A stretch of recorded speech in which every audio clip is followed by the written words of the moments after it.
Stories webinar. I'm Dr. Kay Wise Whitehead, the current president of the National Women's Studies Association. We are so excited and we are thankful that you have joined us this evening to hear the inspiring stories of the activists that were part of our collaborative campaign. The 16 Stories campaign was developed in recognition and celebration of the global initiative, the 16 Days campaign, which recognizes activism around gender-based violence against women. The campaign started on November 25th, the International Day Against Violence Against Women, and ends today, December 10th, on International Human Rights Day. Tonight, we will hear from each of our activists in turn with pre-recorded introductions. Following the introductions, we will open things up for a Q&A. You should see a Q&A option at the bottom of your screen. Please feel free to submit a question at any point during the activist presentations, and I will try to get to as many of them as possible before we get to the end of our seminar. Please also note that this webinar is being recorded and will be shared online. As you likely know, this 16 Stories campaign was made possible by a collaboration of 4 amazing organizations.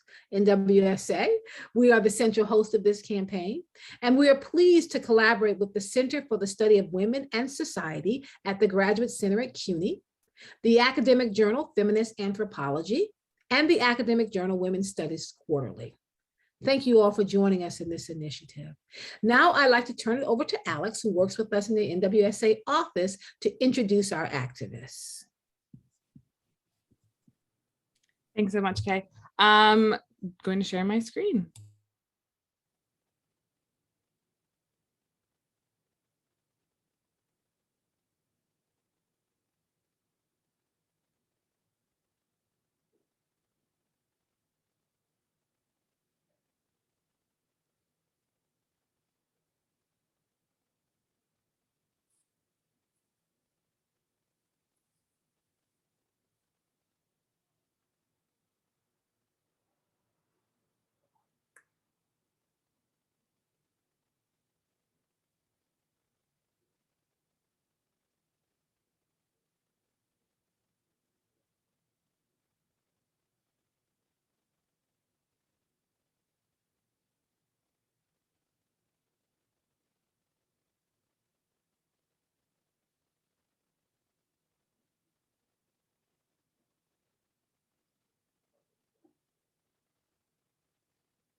Hello, my name is Caroline James, and I'm super excited to be here with you and super excited to be counted among these activists who are doing amazing work across the world.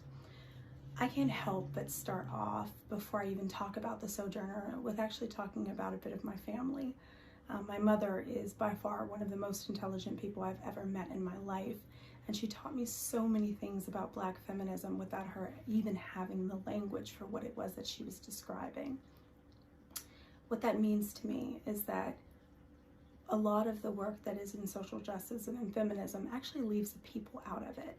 So folks who are not highly educated, folks who have not gotten, they've not taken a feminist class, folks who have not had the opportunity to talk about socio-political ideas and ideologies and have the background to actually suss out what's happening in society. They're being left out of the conversations, and they're also then being left out of the content itself.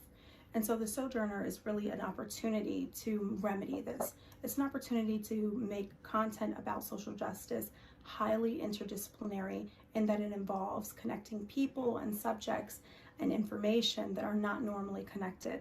It is also meant to be a learning opportunity to connect those who are very highfalutin in these ideas, and they're able to discuss it with great rigor, to those who actually are just lay folks in the community and want an opportunity to explore this. The greatest way that you could help the Sojourner is actually by just joining our ecosystem and learning with us and from us. Thank you.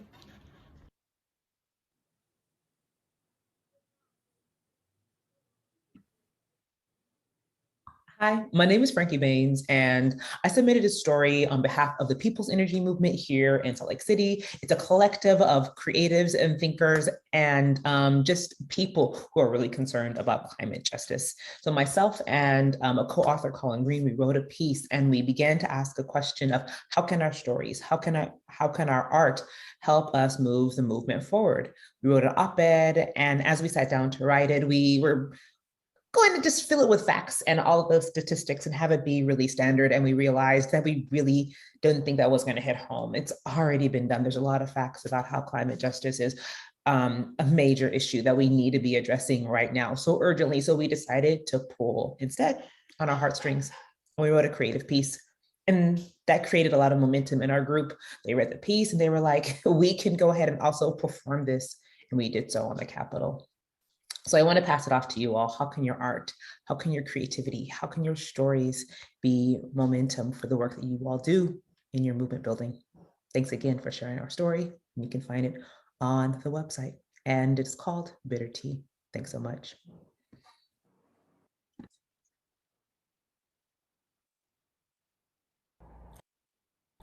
Hello everyone, my name is Gabby Farrell and I'm from Connecticut. I'm 23 and African American and Puerto Rican. I currently work as a graduate assistant in the Women's and Gender Studies Master's Program at Southern Connecticut State University, where I'm also a student as well. I am so excited to be part of this year's 16 Stories of Activism campaign. Thank you so much, National Women's Studies Association and all its affiliates for featuring myself and 15 other amazing activists that I am super honored to be part of. A little bit about me. I am a recent graduate from the University of Connecticut, where I got my bachelor's degree in journalism and minored in women's and gender studies and sociology. I'm very passionate about elevating the voices of marginalized groups of people through my journalism work, by doing interviews, features, and looking for the people that are often overlooked in mainstream media. Recently, now with the pandemic, I have a newfound passion for mental health, especially when it comes to people of color. And what inspired that is my own personal journey of suffering and loss, and having that be a larger picture of what our communities go through, especially in social unrest. So yes, that is my current beat, if you will. So I am super excited for this opportunity, super excited to learn more about other people and their work, and to connect with everyone. So thank you so much.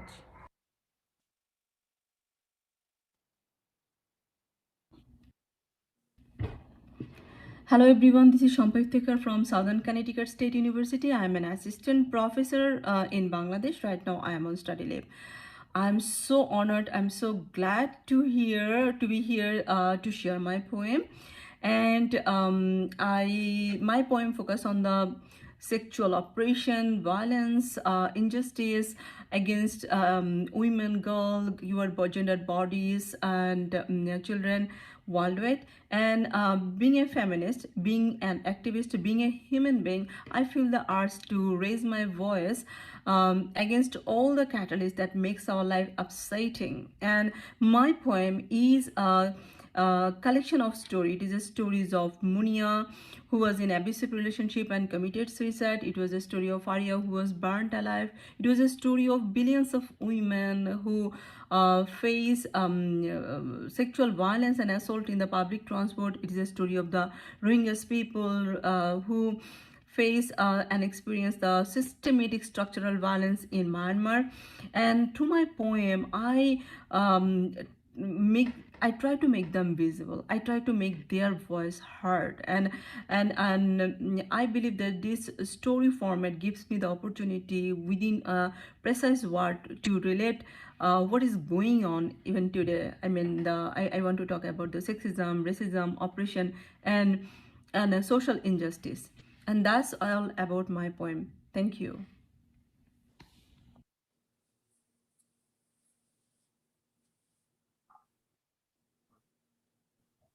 Hello, my name is Abby Hack. And my name is Kate Niemer. And we work at the Medical College of Wisconsin in the Center for the Advancement of Women in Science and Medicine. Our team strives to make the Medical College of Wisconsin a destination for women leaders by cultivating an inclusive and vibrant culture that supports all genders to grow and thrive in the health sciences. Our department's mission is to advance the careers of women at MCW through data-informed strategic projects that enhance opportunity and improve workplace climate. We know that achieving our mission requires both individual efforts and systemic change. In 2019, our department launched a gender equity campaign called I Will MCW. This campaign encouraged our community of students, faculty, and staff to make individual pledges to advance gender equity. This year, we did another iteration of the I Will MCW campaign. We had more than 850 people opt into it. Each day, participants received an email that centered around a specific topic relating to gender equity. The emails had a micro lesson, an action item, and some additional resources to dig deeper within the campaign. 91% of responding participants agreed the I Will campaigns improve gender equity here at the Medical College of Wisconsin. To learn more about our campaign and see the examples of our daily emails, Google I Will MCW. We hope all people feel empowered to create gender equity.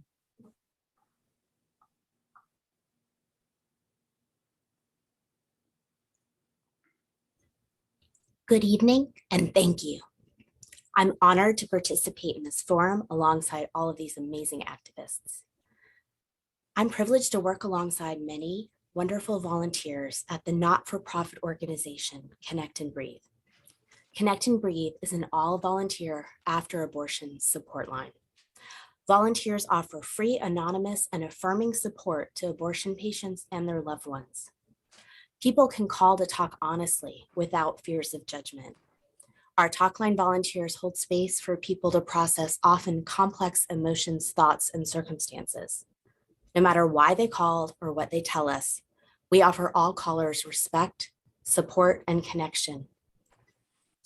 My story of feminist activism involves being a Talkline counselor in grief after my beloved spouse suddenly and unexpectedly died.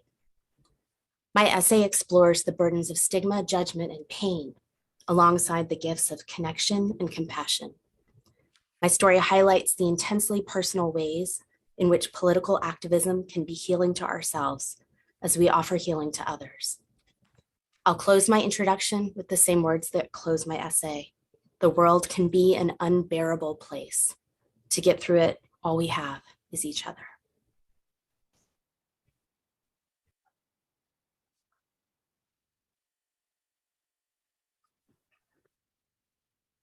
Hi, my name is Peggy Rivage Sewell, and I've recently retired from Women's and Gender Studies at Berea College in Kentucky.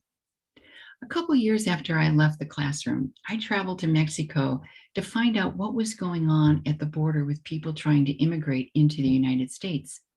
That brief experience led me to take a comprehensive course in immigration law that has prepared me to manage cases and even gain credentials with the Department of Justice as an accredited representative. I see myself in this new activism really extending my work in women's and gender studies. Now I help to give voice to women seeking asylum in the United States. Daily life in many Latin American countries has become so unbearable that women risk death, rape, and even the kidnapping of their children to cross our southern borders.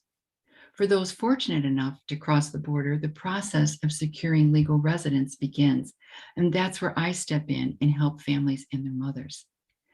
The feminist project I'm talking about is what I hope to be a storyline in U.S. history that we'll read one day as the reparation toward our neighbors in the global South.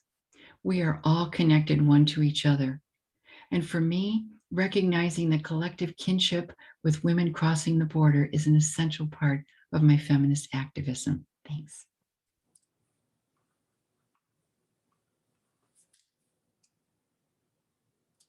Hi, my name is Peg Hunter. I am a freelance photographer and videographer living in the San Francisco Bay Area.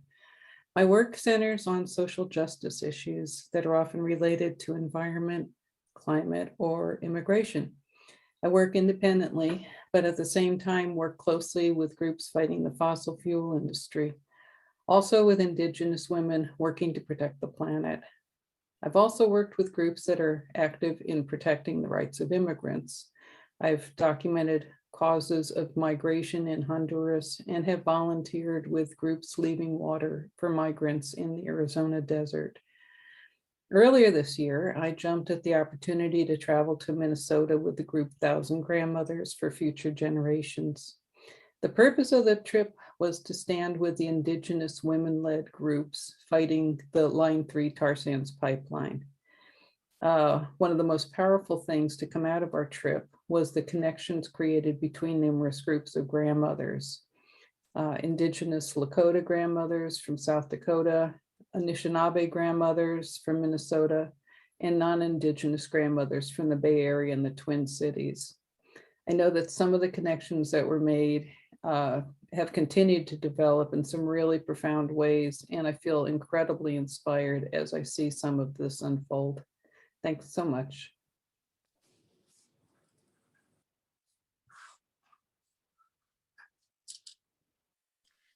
Hi, my name is Elizabeth Pellerito, and I am the director of the Labor Education Program at the University of Massachusetts Lowell, and I am the co-founder with a number of friends and colleagues of a collective called Healing, Not Harming.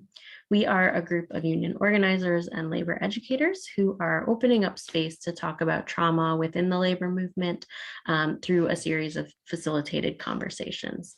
So we know that when we experience trauma, whether that's through workplace immigration raids, through industrial accidents, through harassment, discrimination, and bullying, through not having a voice in the workplace, that compiles with the other traumas that we experience outside of work, like the traumas that come from racism, from the patriarchy, from interpersonal violence, and from poverty.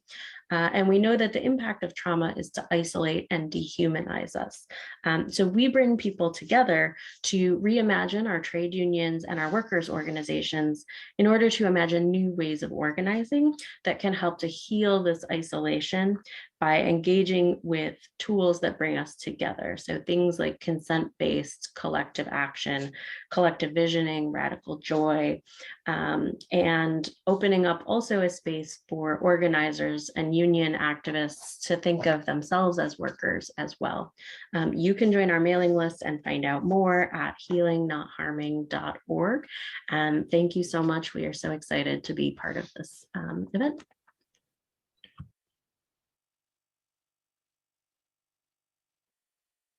I'm Penny Rosenwasser, and I'm honored to be part of this group. I'm a second wave feminist rabble-rouser, also a white, queer, lesbian, Ashkenazi Jewish activist, originally from Northern Virginia, but now living in Oakland, California. And I'm a longtime member of the National Women's Studies Association, where I chair the Jewish caucus. My most recent book is an activist call to repair the world. It's called Hope into Practice, Jewish Women Choosing Justice Despite Our Fears. And for years, I focused on advocating for Palestinian rights, working with Jewish Voice for Peace, and then I also do education around anti-Semitism and uprooting internalized anti-Semitism and misogyny. And currently at my synagogue, I help lead a year-long anti-racism initiative that's focused on uprooting white supremacy. And most recently, I've been working with 1,000 Grandmothers for Future Generations, hence this t-shirt I have on. And last May, 30 of us went to northern Minnesota in solidarity with Indigenous women water protectors there to stop the Line 3 pipeline. And that's what the story I wrote about is about. And our focus is addressing the climate crisis and especially shutting down the fossil fuel industry. So our chant is, listen to your grandma, keep it in the ground.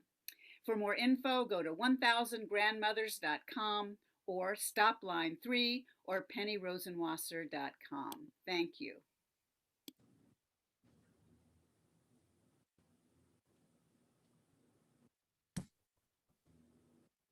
Hi everyone, my name is Puleng Sekgalo and I'm based in South Africa.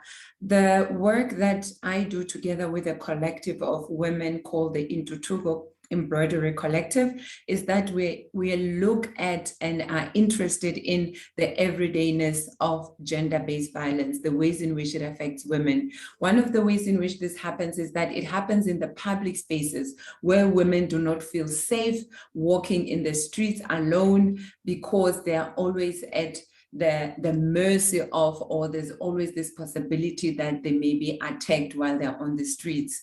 But in addition to the public, we also know that gender-based violence also happens in the private spaces as well, domestic violence, where children are also affected in these spaces as well.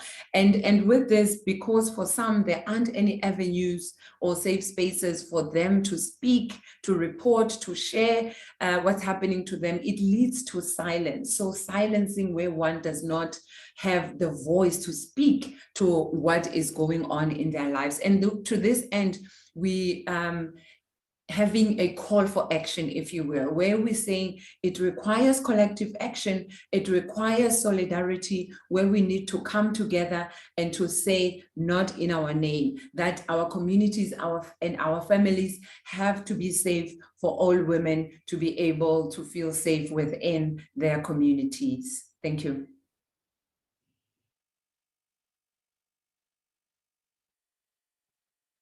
I'm Judith Raskin, Professor of Women's, Gender, and Sexuality Studies at the University of Oregon, and I'm here today with Professor Courtney Herman, who teaches at Portland State University in film and is an award-winning independent documentary filmmaker. And we are co-directors of the project Outliers and Outlaws, the Eugene Lesbian History Project. In the 1960s to 90s, Eugene, Oregon was known as a lesbian mecca, drawing hundreds and hundreds of young women from across the United States. They founded cornerstone organizations central to Eugene's history and they influenced Oregon's political landscape and the national LGBTQ civil rights movement. Most are now in their 70s and 80s. We've created an online digital exhibit that includes 23 edited composite short films that share perspectives from the narrators of this history, provides historical and scholarly context about their activism, and offers links and ideas for teaching this material. Our experience so far is that the exhibit sparks a wonderful intergenerational conversation about how to envision and realize authentic living, community building, and work for social justice.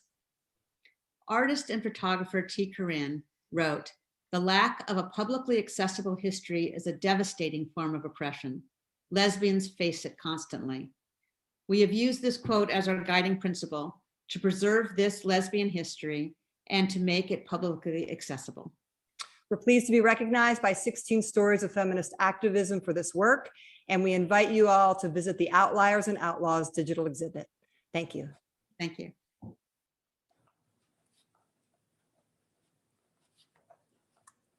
I'm Abby Palko, Director of the Maxine Platzerlin Women's Center at the University of Virginia, here to introduce Represent. UVA is grappling with the traumatic legacies of its founding. A white, all-male institution, its buildings were built by enslaved laborers on the traditional lands of the Monacan Nation. Common belief is that there were no women here before 1970, but this ignores the 30,000 women who studied here before full co-education. How we tell our story matters, especially at an institution whose history has been marked by exclusions. We often hear from students who feel like they don't belong. Represent was a communal effort to create an expansive and inclusive vision of today's student. Kim Salick will share their experience. I think one thing that Represent means to me, especially as a queer student of color here, is that it allows a space for students to express their own narratives and tell their own stories. Here at a predominantly white institution, I think there's always an innate pressure to feel conforming, to feel the stress of the environment not exactly being made for you in particular. Having platforms like Represent in order to tell the fullness of what a student experience is and can be is so, so important.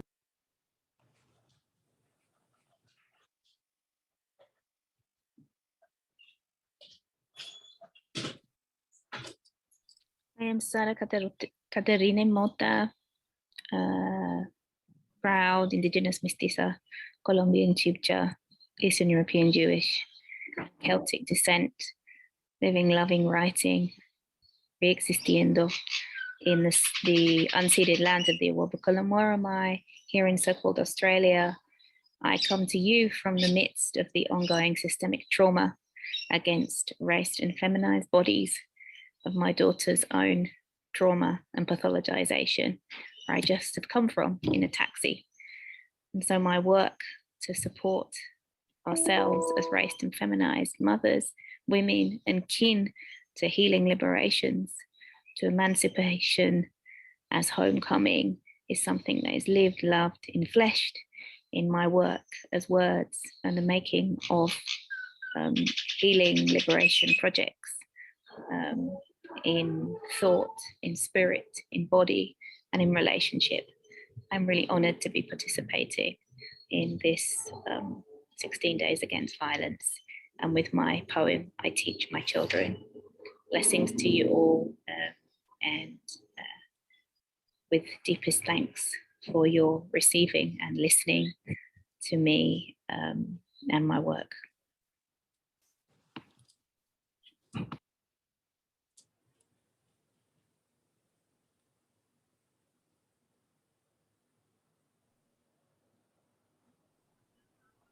Hi, I'm S.H.E Simon, pronouns she, her, and L. I am an interlocker, I am a connector, I am a bridge, I am a water bearer, I am a mother, homeschool educator, scholar, independent researcher, military spouse. I am a woman of color advancing peace and security.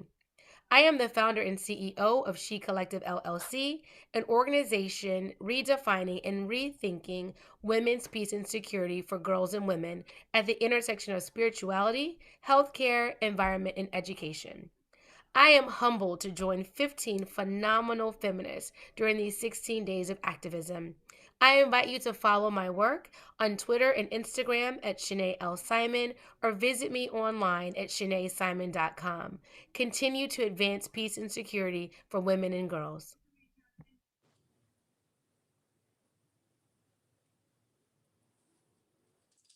I'm Trisha Nashtaran from Bangladesh. I'm a feminist organizer and a foresight strategist. I call my story Third Space Feminism, which was originally the title of my master's research project at OCAD University. My journey as a women's rights activist had started 10 years ago in 2011 when I founded May Network, a feminist grassroots organizing platform as a response to gender discrimination in the workplace. In 2018, I left my job as an engineer and my life in Dhaka, the capital city, to study strategic foresight and innovation in Toronto because I wanted to explore the reality and the potentials of platforms like mine that evolved organically through the solidarity of women. My final research project for the master's investigated how women-centered digital spaces could act as an alternative pathway towards change and impact the future of gender equity with women in a patriarchal society. The research findings led to the origination of OGNI, a service-focused project that I initiated after coming back to Bangladesh in 2020. The acronym OGNI stands for Organizing Gender Narratives for Inclusivity and Equity. The word OGNI itself means fire in Bangla. I chose the name because I intend to burn down patriarchy through my work. I invite all of you to join the journey. Thank you.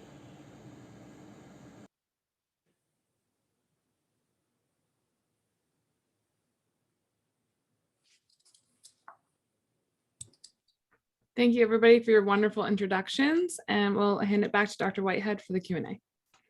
And please do put the questions in the Q&A for audience members. It'd be great. Thank you. Thank you very much. I really appreciate that. It was great finding out about all of the unique and different projects that are on display here tonight. All of your work is amazing.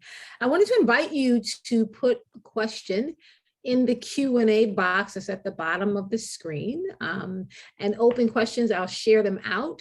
And while we're waiting for you to come up with some questions, we were thinking as we were looking through the material, and we came up with a few questions that I just want to kind of put on the table and have our guests kind of respond to. So I want to start with Sarah and then Shampa. So I really appreciate you submitting your poetry to our campaign. We're seeing a reinvigorated spirit around poetry ever since Amanda Gorman at the inauguration. Now everyone's talking about how they can put the pen or pencil to the paper and write a poem. Would each of you be kind enough to speak briefly on why poetry is a medium of activism for you? And Sarah, we'll come to you first. Me? Yes, you. Oh. Thank you. All right. Oh, poetry. Oh my goodness. I think the ongoing nature of the interrelationships between the state systemic violence and how that manifests and tears apart our communities often, like hurricanes, and kind of leaves us sometimes disorientated, but also with so much that becomes unspeakable. And that sometimes in our paths to healing, in the kinds of healing kind of abolitionist projects that I've been involved with for over 20 years, is that our paths to healing are a way of piecing together our stories and trying to begin to speak from what has been silenced and that which is unspeakable and that we don't have words for. And that has often involves dropping in from the head into the body, into the somatic, the spiritual, the affective, the ancestral. And in so doing, our languages emerge, like Gloria Ansaldúa kind of talks about, the Chicana queer, wonderful, beautiful philosopher who's passed now, the ancestors, emerges in kind of untamable ways as our serpent's tongues. And in doing that, they can't be contained within kind of abstract formulas of words as separate from our enfleshed worldliness. And poetry is a mode to speak that unspeakable, or in my experience, is a mode through which we can bring to thought and bring to flesh our stories, and our stories in ways that bring us safety and bring us forms of healing and bring us perhaps some balm for those wounds that we often are carrying. And so, yeah, poetry for me, like so many actually traditions of Black and Indigenous and decolonial feminisms, allows something, brings a spaciousness, brings also a playfulness, allows a creativity. Because I think when we speak our truths, that yeah, they burst and rupture the boundaries of hegemonic thought and writing and theory. Thank you for that. And we have activated closed captioning. Our apologies for not doing it at the beginning. Pauline, I want to come to you, you and S.H.E. Both of you have used creative art mediums to get your activism across. Pauline, you did it with embroidery, S.H.E. with collage. What inspired each of you to present feminism and activism in such unique mediums? And Pauline, I'll come to you first.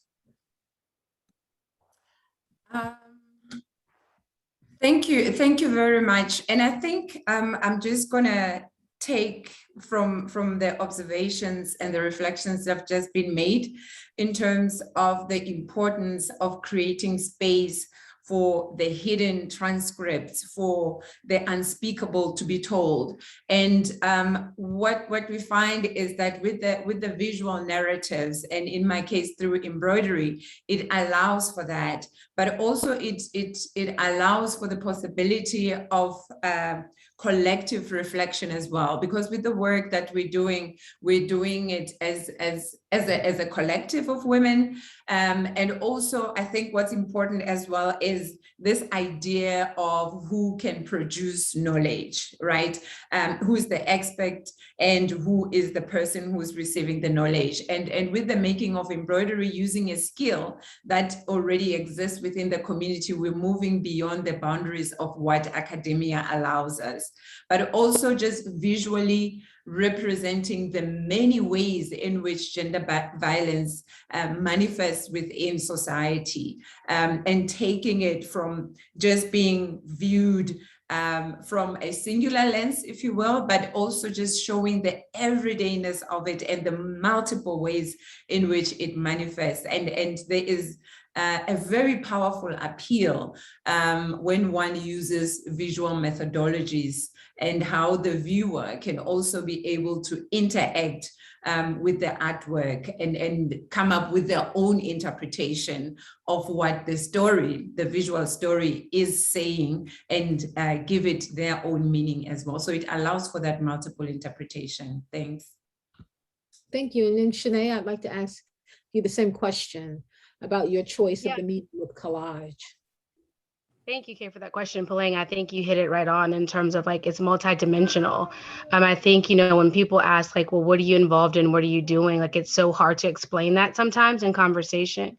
And I think it's kind of like, I can better show you. So let me do something creative. And I think in touching people, the people learn, we connect to things in different ways, through auditory, through visual, through kinesthetics, you know, just in how do you connect in a different way and giving something a visual presentation. I think also the images of pulling onto logos and brands that help identify these smaller entities, sometimes invisible stories. I think using the camera to capture those those stories that happen every day, or things that are happening every day or just around you, just to kind of bring visibility to those mediums too. And I think just really for me, for it to resonate with just a different way of expression that maybe isn't through written, and to your point, belong to just traditional academia of what's acceptable in terms of activism and kind of how we're presenting information. And so just using visualization is a very powerful tool to tell a story. Thank you. I want to come now to Penny and Peg. And before I ask the question to them, I want to just remind our guests, if you put the questions in the Q&A, we definitely will get to them. We want to kind of keep the conversation lively and invite the guests, once I give a chance for everyone to speak, to ask questions of each other. I'm sure there's a natural curiosity about the way other activists are showing up in this space. And so for Penny and Peg, in that order, I wanted to first thank you for helping to bring the 1,000 Grandmothers movement to our attention. Would you both be able to speak very briefly on the present situation of the Stop Line 3 protest that's happening? Sure, thank you, Kay, and thanks everyone for being here. It's really exciting and an honor. As far as I know, unfortunately, Line 3 is operating. It started up a couple months ago.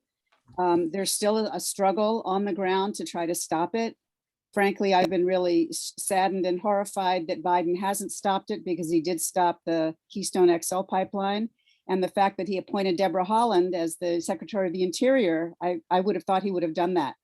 And he speaks about stopping fossil fuels, but he hasn't stopped this. So I think, I mean, the struggle goes on, led by fantastic Indigenous women water protectors, Taisha Martineau, who's Two-Spirit. We got to meet her in a water protector camp in northern Minnesota. Also Winona LaDuke, who I'm sure a lot of you have seen, and many, many others. Peg, do you have more info?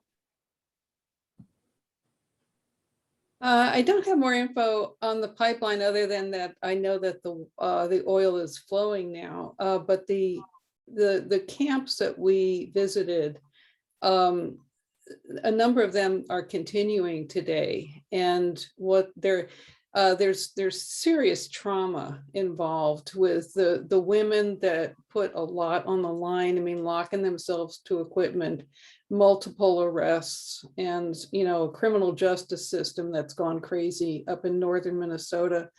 They're dealing with severe trauma right now, but the camps are staying sometimes in direct against the communities that don't want them to be there. Sometimes their own tribes are fighting them, but they're staying there to work on the rights of women, the rights on women of color, women, Indigenous women, and you know, to preserve their sovereignty and their history. So the fight continues. Thank you for that, and for giving us the update and some ways that we can, of course, be engaged with that. I want to go now to Caroline and Trishia. I'm not sure if Trishia is with, I see Trishia, there she is. So you have both used online platforms to build community and share resources. Could you speak briefly on the power of online community building and what you feel is the #1 need to have for virtual community building? And I'll come to you first, Caroline. Thank you for coming to me. I think that when we think about, well, first I should say this, I'm by training, I'm a traditional educator, a principal and things of that sort. And I've done diversity training in the traditional fashion. One of the things that I found there was that there was a constant access issue of who had the opportunity to be learning these things, of who had the opportunity to engage in those conversations, and who had the opportunity to also be sources of knowledge in those conversations. And so I think that when you're talking about social media, the beautiful opportunity that opens up is a way to reach lay folk exactly where they are, and to find a different way to engage people in these very complicated conversations. If we're wanting to activate the people in order to have these changes made in so many different ways, then we're really going to have to engage those folks in that conversation and let them know that this is a piece that is accessible to them. This is something that they can understand. It's something that they can in fact engage in. And so I think social media and all of these places where you kind of bring down the barrier and bring down the formality actually opens up an opportunity to educate people in ways that otherwise would not be possible.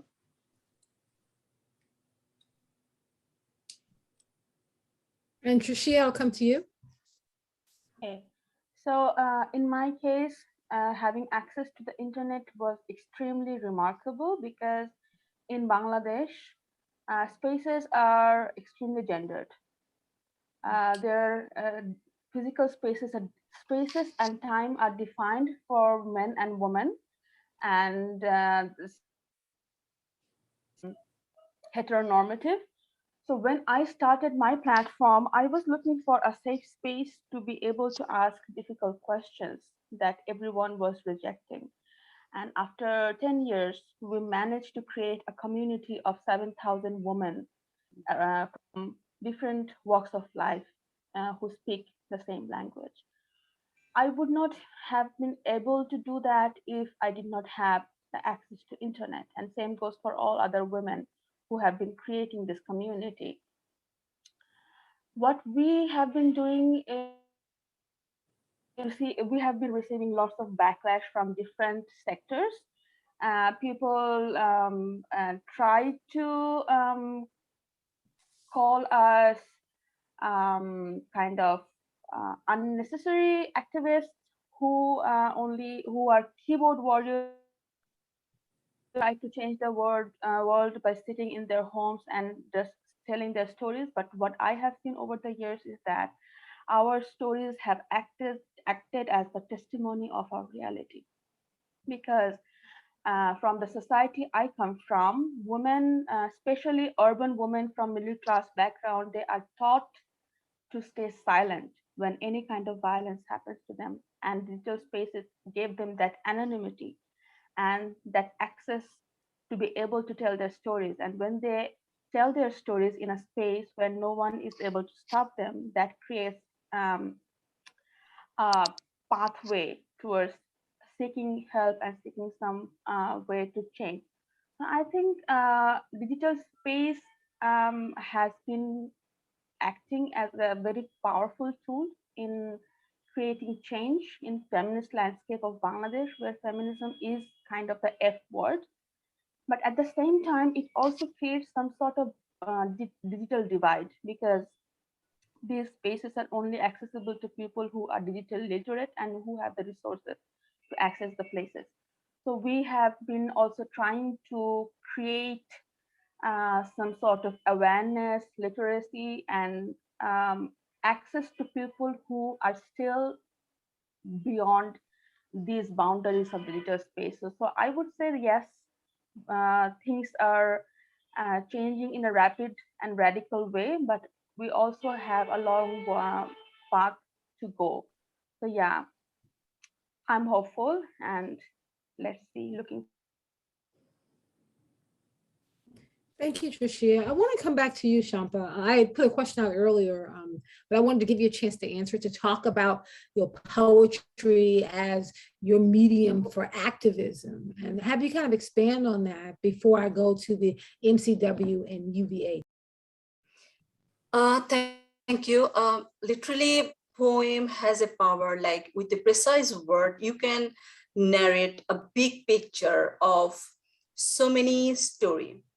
So I found it is the only way where I can accommodate the stories that are unheard or stories that are forgotten, in a sense that I agree with Tricia that how we are frequently abused victimized, and these things in a way in the course of the time is normalized. So it showed that we will forget the story, but from my point of view, I say that my point is from an individual human being, I feel the arts that this story should not be lost.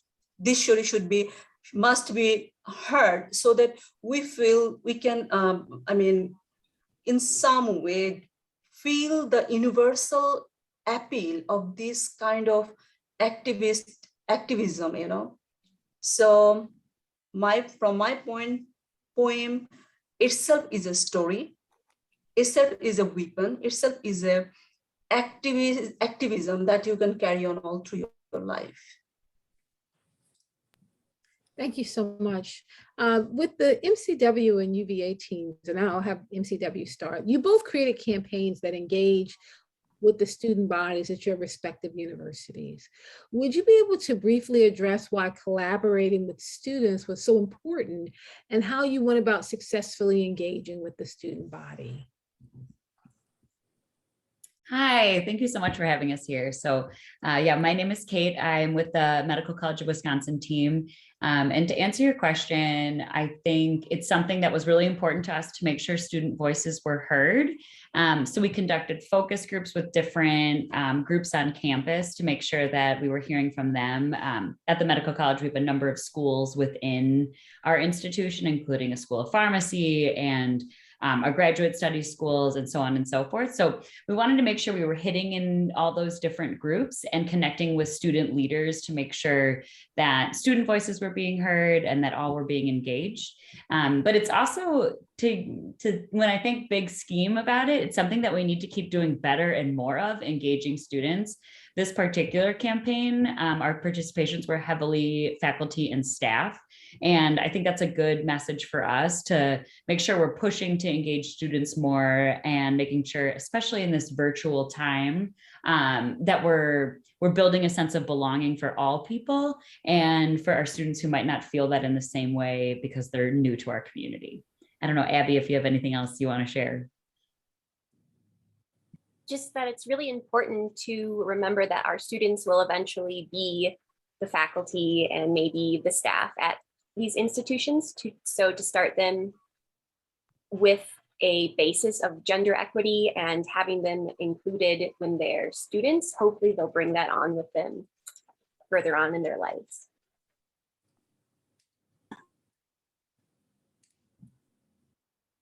And then we wanted to make sure that we gave the UVA team an opportunity to respond.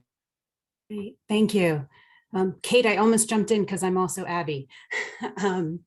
Thanks so much for having us. Our campaign Represent started with an idea from an alumna who went to colleagues in the Alumni Association. Last year was 2 milestone anniversaries for UVA and a long 100+ year path to full coeducation. And so they passed the idea on to us to find some way to help students create and share what their image of the typical student is now. And for us, it immediately resonated because so often students come to us and they say, I don't fit in, I'm not white enough, or I'm not wealthy enough, or I'm a woman, or I'm not thin enough. And we can genuinely say, we hear that from so many people, so you clearly fit in because you're one of this group of amazing students who are coming to us looking to find your place here. And for all of us on the team who worked on it, from staff, some faculty members, some students, the importance of really centering student voices was hammered home for me with 2 different experiences. One was looking at one of the entries in particular was a selfie that a student took. It was their last selfie before they were sent home and lockdown started. And they wanted to do something in that time of isolation. And so they learned how to sew. And like many of us, they didn't cut their hair for a long time. And so they used strands of their hair to stitch their selfie. And the front is beautiful. I am also a sewer, so all of the crafts pieces and embroidery that we've been talking about have really resonated for me. The front is beautiful, and you turn the back around and it's a mess. And in their artist statement, they talked about how the front is what the image they show everyone, and the mess is what they're trying to hide. And I'm like, but that mess is what you all, and all of us, not just the students, are trying to hide. So for them to have that opportunity to express that felt really important. And then we were tabling a couple of weeks ago to spread awareness about the art exhibit and get more people to go see it. And I had a young woman standing there as I'm saying, you know, I'll bet you've heard there were no women here before 1970. And she says, yes. And I'm like, well, that's not actually true. And she just like laughed and started almost screaming at me, you're lying. And I'm like, nope. First woman to earn her BA was 1923. You're lying, right? And this sense that we don't tell our history well, it shuts out the people who aren't included in the quote unquote official narrative. And so many of you have already said words about like preserving our story. I wrote down one, our story is a testimony of our reality. That was Trishia. It's so important that way to help students understand that they are creating the story with us. Thank you very much. I have a question. Mary Jo has a question for Peg. Peg, could you talk about how breaking bread with your women clients helps to build trust in both you and maybe in the system as a whole? Oh, that's such a beautiful question. Thank you. I can see myself now sitting at the back table. During COVID, I invite clients to come over and meet me outside. And often I've got fresh food in the house, so little kids will come. And I've been working on special immigrant juvenile status visas for little kids who've, you know, crossed the border alone and been kidnapped and all kinds of stuff. So they're ultra traumatized. And then, you know, if I give them a glass of lemonade and a piece of French bread with jam on it, they lighten up, they open up, they relax. And so the story comes out. And as I was sharing in my essay, the accuracy of the story in immigration law is absolutely paramount, because that's what moves people. Judges are making decisions all the time, random decisions. And it's when deep detail gets expressed and communicated that people have an opportunity to advance in the system. So it's really about getting people to relax and enjoy and feel some humanity. Because so often when people meet in medical situations and in legal situations, it's so sterile, it's so formal, and this takes it all out of it. Not to mention being able to speak directly to people without a translator. Thanks for the question. Thank you so much for the question, Mary Jo. I want to now go to Elizabeth and Jennifer. You both work with collectives that focus on your very important and shared experiences that you have. Can you speak briefly on the ways that connecting through community has helped individuals who are struggling with similar experiences and the importance of that act? And Elizabeth, I'll come to you first, please. Yeah, thank you so much. So I think there's two things I'll say in response to that. One is that, you know, when we were putting together, you know, this project with workers and with the labor movement, this is something that's not really talked about in the labor movement. And we don't often think of ourselves as workers in the labor movement either. You're an organizer, and this, you know, I think that folks in a lot of industries can also identify with this. You're doing it for the love of the movement, you're doing it for justice, but we're also doing labor and we're also workers, right? And so really focusing on bringing those connections out. So we're not only connecting with one another, but we're connecting with the workers that we are organizing as well. And of course, we've also done this versions of this training / conversation with workers themselves. So it's a really important way, I think, to draw this connection between the labor that we're doing and then the other kinds of labor, the emotional labor and the kind of like trauma work that we're doing with each other. And the other thing that I wanted to say about that is that, you know, what we know about, like we've talked about trauma a lot already tonight, and what we know about trauma is that it makes us think that we're the only person in the room, that we don't have anybody standing with us. And it kind of like puts us in this loop of reliving our worst experiences. And what we know about what the best of the labor movement and what we hope that, you know, workers organizing will do is that we're standing in solidarity with each other. It's solidarity forever, right? And so we started thinking about like, what are the ways that we can draw a connection between using the values and the skills that we already have and not putting you know, winning a higher wage or winning workplace protections, even though those things are really important too, but using them to really dig deep and connect with each other around the emotional aspects that, again, don't often get talked about in workers' rights movements. And so it was like a natural fit to say, these are already our values. We don't have to go outside and look for them. We're already doing this work. And so how can we just channel it in the right way? And people have been so hungry for that conversation for a long time now, before the pandemic. So thank you so much.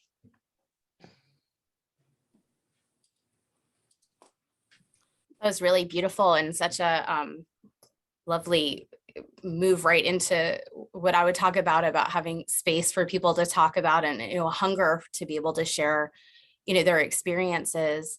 You know, after my husband died, it was very evident to me in a new way how hard it is to grieve in a society in which we are quick to move along and have a smiley face. And it gave me a new appreciation for the grief of some of the callers on our talk line, what they're experiencing and the lack of acknowledgement. I mean, one thing about being like a youngish widow is that there's like almost like a celebrity about it. Like people are like, oh my gosh, how could this have happened? And for so many of our callers, there's no acknowledgement whatsoever by anybody. In secrecy, they are completely alone with their grief. And so, you know, honestly, I really wondered after my world flipped over, you know, does volunteer work make sense for me to be doing? I mean, I really reevaluated every aspect of my life, and I realized in a whole new way, I could really be with people and I could really understand in a new way how hard grief is. And I could imagine the ways in which for such a stigmatized procedure that so many people have, it's so commonplace and also at the same time, so not talked about. It felt like a real way to move forward with grief and to provide for people differently than I had been before my own grief experience. So the name of our organization is actually called Connect and Breathe. So I also really appreciated the question about connection. Thank you so much for that. And thank you for hearing my story. Thank you so much, Jennifer. I come now to the Outliers and Outlaws group, the teams. So you mentioned the idea of intergenerational work. So how has building connections between generations created change within the lesbian community? And then how have younger generations responded to being able to access some of their history? And I'll come to the Outliers and the Outliers and Outlaws team for that. Hi, Julie. I'll just start by saying that the digital exhibit and our composite videos come from 83 long interviews with the lesbians who formed communities here and in Southern Oregon for 20, 30 years that were imaginative communities that were trying to live outside of patriarchy as much as possible. The younger people that I work with, the students that I work with, don't know this history, and they are quite moved by the idea of imagining a better way of living and then doing it. And most of the queer students that I teach now don't identify necessarily as lesbians. They identify on a spectrum of queer identities, but they relate so strongly to these interviews and feel they speak they say very many times that they can't imagine being queer people alive past the age of 25, 30, that they can't imagine being queer that long or even living that long. Seeing older queer people in their 70s and 80s gives them hope and also allows them to understand what they're creating, their new visions, as valuable and something worth preserving as well. And also that the stories as told by these women in their 70s and 80s are, yeah, there's pain there, but there's also joy. And when younger generations see that, they get an opportunity to interact with something different from what they might have encountered in popular media, where the pain narrative is really central in the depiction of the queer experience. And so this is a whole other thing. You know, it's more, I believe it's, you know, a dimensional depiction of what it is to be a person, and also of what it's like to be a queer person, you know, navigating a heterosexist and homophobic world. And for me personally, I was changed by working on this project, because as much as as a documentary filmmaker, I believe that stories change people and change the world. This one changed me because I have been hesitant to claim a lesbian identity because of some really tough inbuilt misogyny that I had, that I was really sort of unexamined. And so now I feel like it sort of liberated me to hear these stories. And being of someone who's from Generation X and hearing the stories of these folks who are mostly baby boomer generation, I was like open to receive and then to benefit personally. So I'm like a living proof that it does affect people in different generations to hear these stories from these older folks, from these you know, from these sages from our community and our elders. And I just want to clarify that you're adding lesbian to a queer identity that you identified with before. And then also, you know, we had a celebration last week, bringing the narrators back together again as much as we could in a large space, and we had students there too. And the conversation was just amazing between 18-year-olds standing up and with a microphone and asking the people who were 50, 60 years older than them really poignant questions. And one of our projects is to sort of pair the elders with younger people so they could have queer grandparents. Most queer people don't come from queer families. And so that cultural transmission has to come from queer elders. And so that's one of the things that the younger people really want us to work on immediately. So we will. Yeah, and I can easily fold that lesbian thing into my queer identity, and it feels good and it feels right, and it doesn't feel complicated to me at all. Thank you very much. We really appreciate everyone joining us. I think there's one more question. An anonymous attendee, I'll just read it out. We all need to talk about abortion as something that is part of many women's lives. We need to help destigmatize abortion and show our support for women who choose it as part of their health needs. We need to help get rid of any guilt for sure. Thank you, Jennifer, for your important work. Hopefully at some point, some of the women will contact their legislators and share their story. Thank you to that anonymous attendee. I really want to just reiterate how excited we are to be able to collaborate on this project. We want to thank all of our activists for sharing our story. Once again, I'm Dr. K. Wise Whitehead, the current president of the National Women's Studies Association. We are excited because there are a lot of changes happening with NWSA that will be released this weekend. We're excited for you to receive that notification. If you are not yet a member of NWSA, then please go to nwsa.org and join us. Our call for papers will go live on January 1st. Our theme for fall 22, when we're going to meet, fall 2022, when we meet in Minneapolis, Minnesota, is freedom and resistance, our new spellings of our name.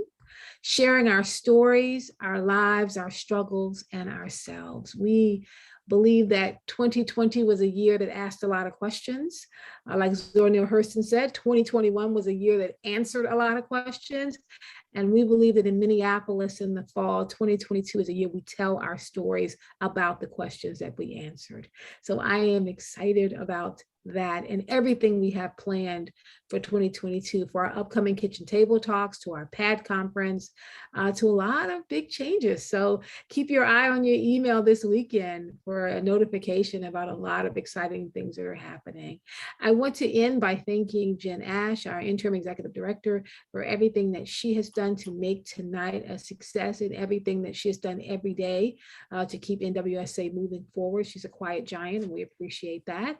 And we want to thank Alex for being there with Jen Ash, for keeping the banner held high, and for organizing this story. What a wonderful way to go into the weekend, thinking about activism, thinking about our stories, and thinking about, of course, the NWSA theme, freedom and resistance are new spellings of our name, which to me was pinpointed and highlighted tonight. Thank you again for coming.